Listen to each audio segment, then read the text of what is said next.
Pemirsa, Anda menyaksikan Breaking News kasus Sambo bersama saya, Ana Telita. Dan pemirsa, terdakwa Arif Rahman Arifin membacakan nota pembelaannya dalam sidang perintangan penyidikan di Pengadilan Negeri Jakarta Selatan Jumat 3 Februari 2023. Saat membacakan pleidoinya, Arif terus menangis. Sebagian besar isi pledoi tentang perintah Ferry Sambo dan posisinya sebagai bawahan. Penyalahgunaan keadaan oleh atasan terhadap kami sehingga menyebabkan dilema moral. Cerita yang disampaikan oleh pimpinan saat saya saat itu ditambah dengan apa yang saya lihat dari Bapak FS dan Ibu PC, menangis, sedih, jujur membuat perasaan saya yang timbul adalah rasa empati yang besar dari dalam diri saya kepada beliau. Saya seperti terkondisikan oleh rasa empati sehingga tidak ada pemikiran janggal saat itu. Terlebih dari tampilan raut muka Bapak FS dan Ibu PC sangat sedih dan terpukul oleh kejadian yang menimpa Ibu. Emosi yang ditampilkan oleh Bapak FS yang tidak stabil dan rentan perubahan kepribadian serta kadang bersikap kasar dan ancaman yang terlontar menciptakan keadaan yang membuat saya tegang. Keadaan demikian yang muncul dalam setiap kontemplasi saya, antara logika, nurani, dan takut bercampur. Sungguh tidak semudah membaca kalimat dalam peraturan tentang menolak perintah atasan. Tidak semudah melontarkan pendapat. Kalau saja begini, jika saja begitu, mengapa tidak melakukan ini, mengapa tidak bersikap begitu.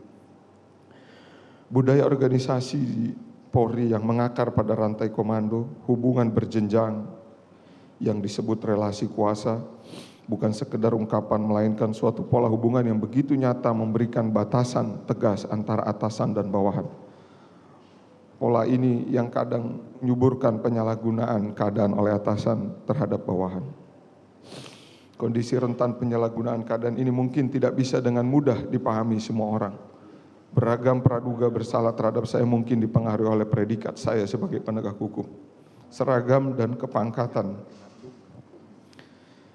Sebagai seorang lulusan Akademi Kepolisian yang berpangkat AKBP dengan pengalaman di berbagai bidang seakan menjadi suatu nilai kepastian dengan predikat demikian pasti akan selalu memiliki kemampuan untuk menolak perintah atasan. Padahal yang terjadi adalah budaya organisasi dimanapun berada sangat berdampak sehingga sangat rentan terhadap penyalahgunaan keadaan karena ada relasi kuasa. Saya meskipun dengan predikat sedemikian rupa hanyalah bawahan yang merupakan manusia biasa. Bawahan yang dalam relasi kuasa berada di bawah kendali atasan dan manusia biasa yang memiliki takut sebagai salah satu emosi dasar yang muncul sebagai respon atas peristiwa yang menimpa saya. Berbagai pertanyaan dilontarkan banyak pihak. Mengapa? Mungkinkah seorang penegak hukum yang paham hukum, seorang dengan predikat seperti itu, mengapa memilih diam saja? Mengapa takut berterus terang? Bahkan ada juga yang dengan mudah berasumsi kemudian menuduh tanpa empati bahwa ada kesengajaan dalam diri saya untuk membantu, menghalangi. Jika saya boleh jujur, pertanyaan itu kerap muncul juga dalam benak saya. Bagaimana mungkin saya bisa terlibat? Kenyataan seperti ini adalah seperti mimpi bagi saya. Dalam penilaian saya pribadi, saya adalah orang yang taat dalam berbagai aturan dan ketertiban SOP yang mengedepankan kebenaran material.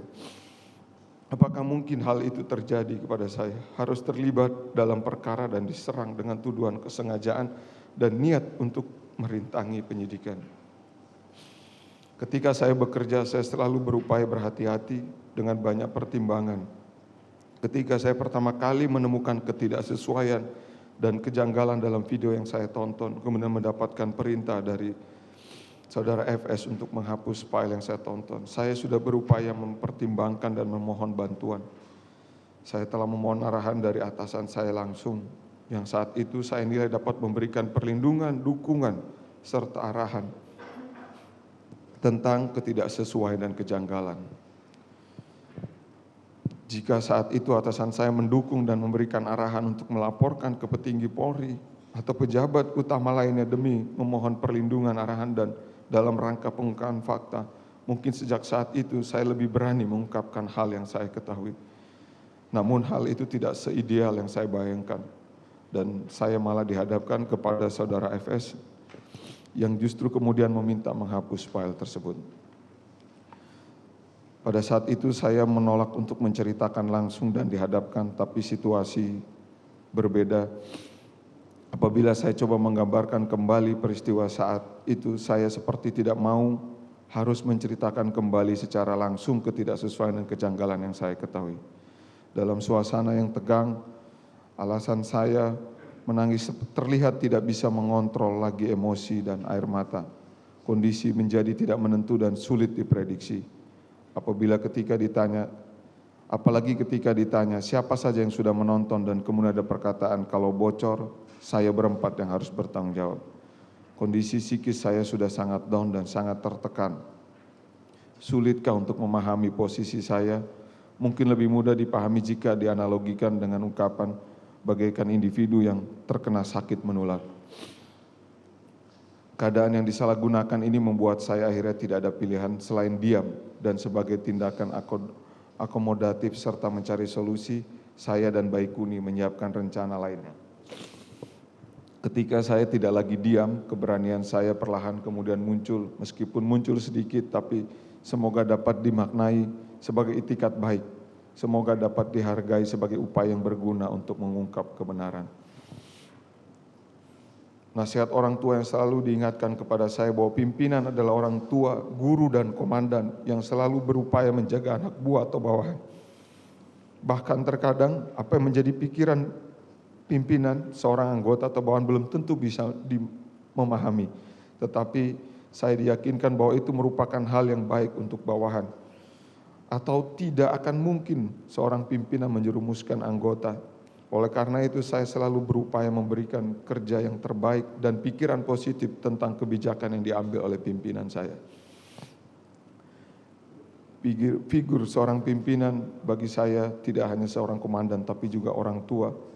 Dan ungkapan itu sangat tepat dan memang menjadi bawahan yang benar secara hukum administrasi adalah mendukung kelancaran prosedur. Oleh karena itu dibedakan tugas, tanggung jawab, dan hak antara pelaksana dan pimpinannya. Kesalahan selalu ada di pundak pimpinan. Pimpinan seharusnya berperan melindungi, mengayomi anak buah, karena itu merupakan tanggung jawab pimpinan. Secara konkret tanggung jawab ini mewujud pada kondisi bahkan sampai di lingkungan Polri pun yang menikah itu akan mendapat amanah atau arahan dari seorang pimpinan kepada calon istri dan keluarga barunya. Karena merupakan tanggung jawab atasan hingga dalam membina keluarga bawah pun menjadi tanggung jawab atasan. Dan saya juga meyakini bahwa keamanan, keselamatan anggota atau anak buah itu juga seyogyanya menjadi tanggung jawab atasan. Anak buah harus didukung, dibela, dan dilindungi atasan jika ada masalah. Maka atasan langsung menjaga, mencari solusi, dan membimbing. Namun posisi saat itu, pimpinan saya mungkin tidak bisa memberikan yang terbaik sebagai seorang pimpinan dan justru malah menarik saya dengan mengancam agar patuh. Selanjutnya bahkan menjadi marah karena saya berusaha untuk jujur, terlepas dari tarikan yang kemudian bisa menjerumuskan ke dalam jurang yang lebih dalam lagi. Saya hanya berharap setelah tidak dibela, dijerumuskan, kini masih ada keadilan untuk saya di persidangan ini. Apakah adil jika semua pihak menyalahkan, memusuhi, memojokkan, atau mungkin memfitnah saya dengan kondisi yang tidak kuasa saya hindari? Apakah adil jika orang yang berupaya, yang tidak bersedia menjamin keselamatan saya, kemudian meminta banyak hal dari saya?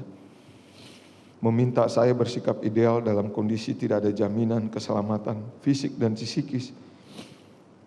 Dari berbagai pilihan sikap yang bisa saya tempuh saat itu dalam benak saya adalah sikap diam, adalah satu-satunya yang paling aman untuk saya, dan tindakan menyiapkan rencana lain adalah opsi terukur yang mungkin bisa saya lakukan. Dari kejadian ini saya mengambil hikmah bahwa menjadi seorang pimpinan bukan hanya tentang mengembang jabatan dan berkuasa, melainkan pimpinan harus bisa lebih bijak melihat apa yang sesungguhnya terjadi dan apa yang akan terjadi terhadap bawahan atau anggota. Dalam undang-undang, terutama dalam undang-undang administrasi pemerintahan juga terasa semangat bahwasannya bawahan itu harus dilindungi. Karena perihal pengambilan keputusan serta strategi dalam bertindak itu adanya di pundak atasan. kondisi budaya organisasi Polri yang sangat kental dengan budaya militer bisa mengakibatkan seorang bawahan akan lebih banyak menjalankan perintah dari atasan dengan tidak banyak berpikir. Birokrasi yang ada selama ini di dalam Polri juga, atau mungkin di dalam lembaga institusi lainnya, membuat seorang bawahan tidak dapat serta-merta memberikan respon atau tanggapan menolak perintah pimpinan. Bahkan bisa terjadi seorang bawahan akan melaksanakan apa yang menjadi perintah atasan tanpa disadari benar atau salah. Terlebih adanya rasa takut, rasa patuh dan segan, serta perasaan lainnya yang juga berpengaruh terhadap tindakan anggota atas perintah komandan. Lingkungan Propam di Mabes Polri ini merupakan hal yang baru bagi saya. Saya melihat bahwa posisi saya di sini adalah pelaksana, bukan sebagai pengambil keputusan atau kebijakan.